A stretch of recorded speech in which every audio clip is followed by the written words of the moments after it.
আসসালামু আলাইকুম। আমি আছি আপনাদের সাথে আর্কিটেক্ট সামিউল ইসলাম।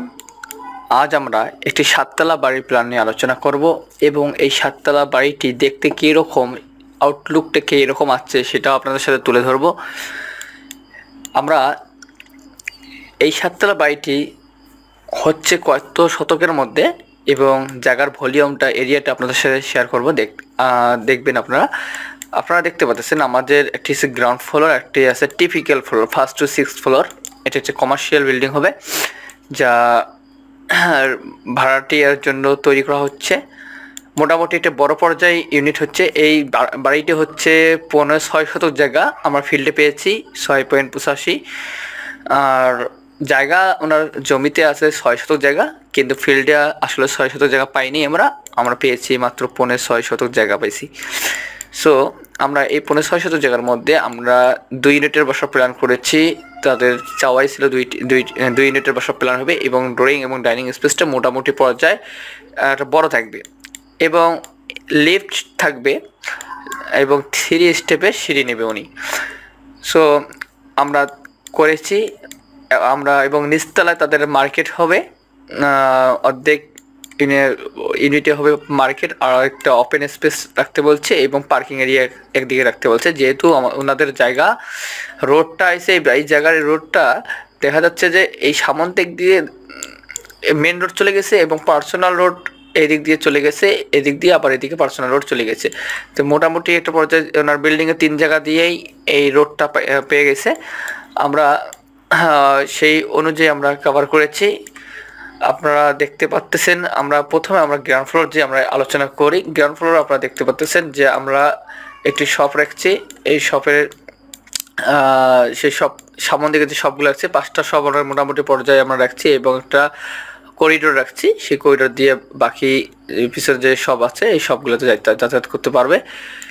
এবং আমরা একটা ওপেন স্পেস রাখছি। এই ওপেন স্পেসটা যারা ওনাদের লোক যাতায়াত করবে এই ওপেন স্পেস দিয়েই ওনারা যাবে এবং সব কিছু আপনার মনে করেন এই দোকানের লোক বা যারা উপরতলা চলে যাবে এই দিক দিয়েও যেতে পাবে এবং এই করিডোর দিয়েও যেতে পাবে। এবং আমাদের যে শুধু পার্কিংটা পুরোটা আলাদা একটা পার্ট করে রেখেছি। 30 ফিট 9 ইঞ্চি বাই 16 ফিট মোটামুটি একটা বড় একটা পার্কিং রাখা হয়েছে। এই পার্কিংয়ে আমরা র্যাম দিয়ে দিছি। এইদিকে মোটামুটি পর্যায়ে একটা বড় একটা পার্কিং আমরা পেয়ে গেছি। এবং আমার লিফট কোডটা দেখতে পাচ্ছেন 6 ফিট বাই 4 ফিট 9 ইঞ্চি এবং আমাদের প্রথম ধাপ হয়েছে আমাদের এই দিক দিয়ে চলে যাবে, উপরে এই দিক দিয়ে চলে আসবে। যেহেতু আমাদের এইদিকে নিচে আমার অংশটু অনেক দূর ডাউন থাকতেছে, আমাদের ল্যান্ডিংটা অনেক উপরে চলে যাচ্ছে, 7 ফিট উপরে ল্যান্ডিংটা উপরে চলে যাচ্ছে, তাই আমাদের এই নিচের জায়গাটা আমরা নষ্ট না করে একটা টয়লেট দিয়েছি।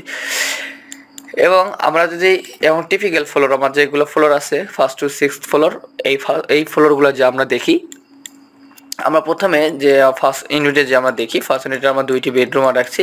আপনারা দেখতে পাচ্ছেন আমার 2টি বেডরুমে আমরা 2টি মাস্টার টয়লেট রাখছি। ওনাদের চাওয়া মতে ওনার 2টি রুমের মধ্যেই 2টি মাস্টার টয়লেট রাখবেই, আর একটি কমন টয়লেট রাখবে আলাদাভাবে। 2টি বেডরুমে 3টি টয়লেট থাকতেছে, এটা তো ওনাদের চাওয়া, ঠিক আছে। তাই 2টি বেডরুমের মধ্যে অ্যাটাচ টয়লেট আছে এবং বারান্দা আছে। আপনারা দেখতে পাচ্ছেন 2টি বেডরুমের সাথে 2টি বারান্দা আছে এবং আপনারা দেখতে পাচ্ছেন একটা টয়লেট এবং একটা আমাদের ড্রয়িংয়ের সাথে আমাদের একটা পুরো একটা ভেন্টিলেশন এবং বারান্দা আছে। এদিকে ভেন্টিলেশন আমরা রেখে দিচ্ছি, এদিকে আবার স্লাইডিং গ্লাস বারান্দা পুরো থাকতেছে, পুরো ওপেন বারান্দা থাকতেছে শুধু ফল সাথে হয়ে। এই ডিজাইনটা মোটামুটি পর্যায়ে অনেক সুন্দর এসেছে। আমরা আপনাদের 3D ভিউটা দেখাবো। আর আপনারা দেখতে পাচ্ছেন যে আমাদের ডাইনিং স্পেসে আমরা কিচেনটা 7 ফিট 6 ইঞ্চি 7 ফিটটা কিচেন রাখছি। এই কিচেনের সাথে একটা কমন টয়লেট রাখা আছে এবং ডাইনিংটা পাশাপাশি রাখছি। সেম ক্যাটাগরিতে আমাদের এই ইউনিটটা আমরা সাজাইছি, একদম প্রায় সেম ক্যাটাগরিতে। হালকা একটু আমাদের যেমন এই টয়লেটটা শুধু একটু হালকা একটু রাউন্ড করে ডিজাইন করে দেওয়া হয়েছে, সেম এদিকে একটু সেটা দেওয়া হয়নি, এটা স্ট্রেট রাখা হয়েছে 7 ফিট বাই 4 ফিট 8 ইঞ্চি। তা আমাদের সব প্রায় একই, কিন্তু রুমের সাইজটা আমাদের এই রুমের সাইজটা একটু বড় আছে, এই রুমের সাইজ এবং আমাদের এই রুমের সাইজটা আমাদের বড় রাখছি। এবং এই রুমের আমাদের এই বাম দিকে যে রুমের সাইজটা আছে এই দিকে রুমের সাইজটা একটু এই 2টি রুমের চেয়ে এই 2টি রুম একটু ছোট হবে। এবং আমাদের যে মোটামুটি ড্রয়িং এবং ডাইনিং স্পেসটা মোটামুটি একটা বড় পর্যায়ে রাখছি এবং পুরো জায়গা ফার ক্যালকুলেশন আমার যে জায়গা এরিয়া ছাড়ার দরকার আমার মোটামুটি একটা পর্যায়ে আমরা জায়গা এরিয়া আমরা সেরে আমরা কাজটা করেছি। তাহলে এই হচ্ছে আমাদের ফ্লোর প্ল্যান। এবং আমরা যদি দেখতে চাই যে এই ফ্লোর প্ল্যানের ভিউটা কীরকম, আউটলুকটা কীরকম আছে, আমরা আপনাদেরকে একটু শেয়ার করি। আপনারা দেখতে পাচ্ছেন এই হচ্ছে আমাদের এই ভিউয়ের আউটলুক। আমাদের সব নিচে দিয়েছে, সব এইদিকে আছে এবং আমাদের এদিকে রোড আছে এবং আমাদের ডিজাইন ক্যাটাগরি দেন অনেক সুন্দর আছে। আমরা এটাকে আর অনেক সুন্দরভাবে ডিজাইনে ফুটে তুলেছি।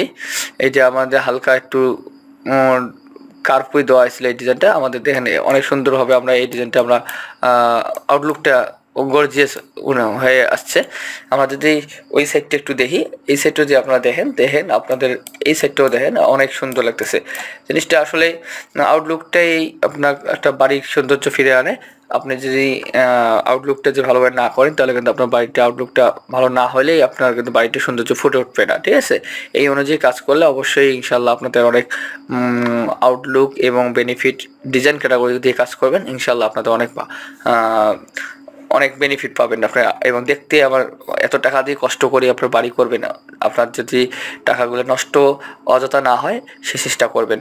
যদি আমার ভিডিওটা আপনাদের ভালো লাগে অবশ্যই লাইক করবেন এবং কমেন্ট করবেন এবং আপনাদের মতামত আমাকে জানাবেন। এবং আমার চ্যানেলে যারা নতুন অবশ্যই আমার চ্যানেলটি সাবস্ক্রাইব করে রাখবেন। ধন্যবাদ। আল্লাহ হাফেজ। আসসালামু আলাইকুম।